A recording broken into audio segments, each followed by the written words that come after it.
Bonjour, et heureux de vous retrouver pour encore une petite anecdote de la vie de mon père à la vache à l'homme. Cette histoire se passe il y a de très nombreuses années. Il est alors grand rabbin de Marseille, et c'est un soir très tard, et ce soir-là, il doit faire partir une voiture pour amener du matériel dans un camp d'hiver qu'il avait organisé.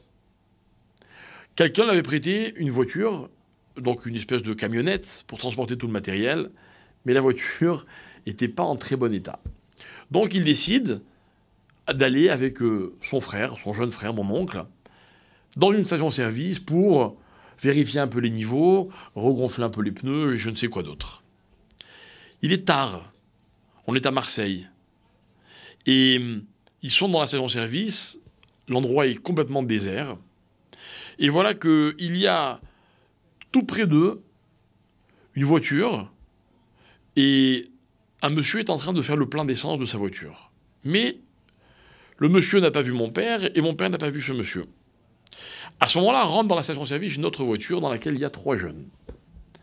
Et pendant que le conducteur fait le plein d'essence dans sa voiture, l'un des jeunes baisse sa vitre et il chante, il siffle un air nazi parce que lui, il a aperçu mon père avec sa kippa et sa barbe.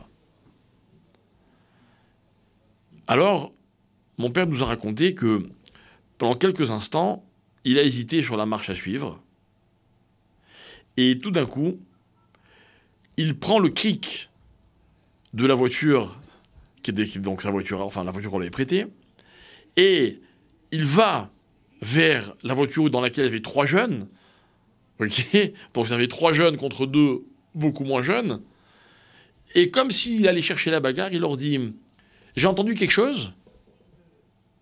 À ce moment-là, il y en a 2 sur 3 qui prennent peur et qui baissent les yeux. Et mon père se dit, c'est bon, j'ai gagné. Je les ai intimidés. Je leur ai montré qu'on n'accepte pas. Et à ce moment-là, il y en a un troisième qui dit, oh, vous avez quand même pas peur de ce juif-là. Et donc, il relève la tête. Et là, la situation devient vraiment dangereuse. À ce moment-là, la personne qui faisait le plein dans l'autre voiture approche. Et là, c'était un juif qui reconnaît mon père. Il s'approche en disant, monsieur le grand rabbin, il y a un problème ?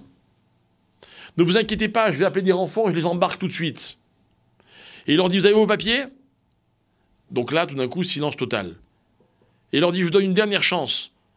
Filez tout de suite, sinon je vous embarque. Le conducteur remonte dans sa voiture, il démarre et les 3 jeunes se sauvent. Et le monsieur, il n'était pas du tout policier, ni encore moins commissaire de police. Mais il a dit à mon père, quand je vous ai vu aller vers ces jeunes, j'ai compris qu'il ne fallait pas qu'on ait peur. Et qu'ils cherchent à nous intimider, et notre réponse, ça doit de leur montrer qu'on n'est pas intimidé. On est juif, on est fier de l'être, et il faut leur montrer qu'on n'a jamais peur d'eux. Voilà une petite histoire avec une matière à réflexion. À la semaine prochaine.